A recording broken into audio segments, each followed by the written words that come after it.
Assalamualaikum everyone! Going to work na naman nga ngayon.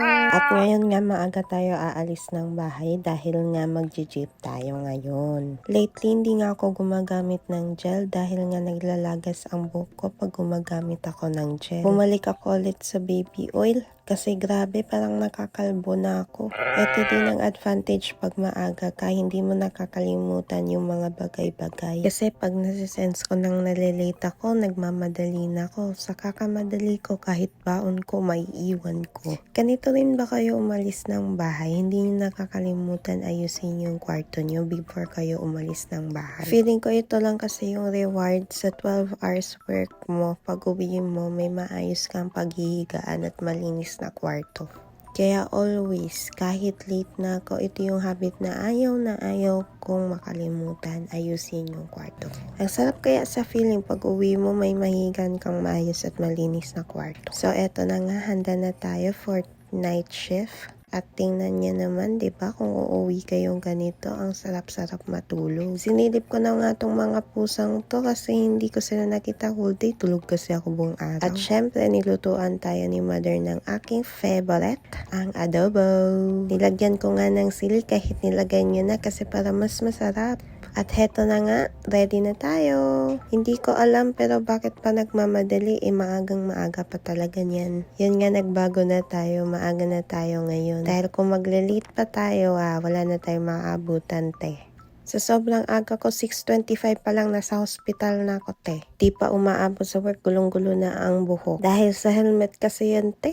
So, pauwi na tayo. Ito yung feel ng night shift talaga. Parang kang vampire. Are you a vampire?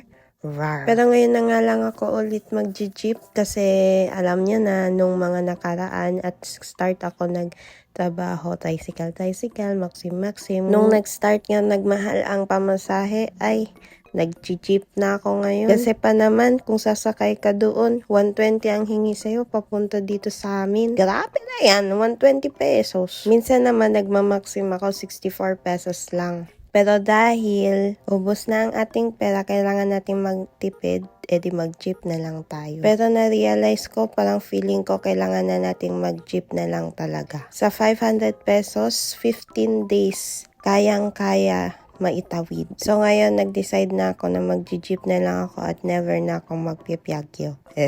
Except sa Maxim, kasi mas mura ang Maxim, te. So yun nga, pag-uwi ko may Jollibee, pero blackout.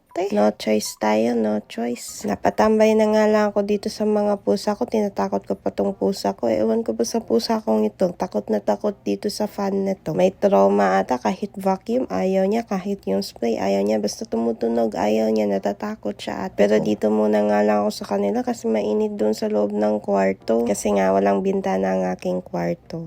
Kaya dito na muna ako sa kanila. Gusto ko na nga matulog, kaya nga tayo umuwi, no? Pero wala tayong magagawa, blackouts. So, yun na nga lang for today's video. Bye-bye!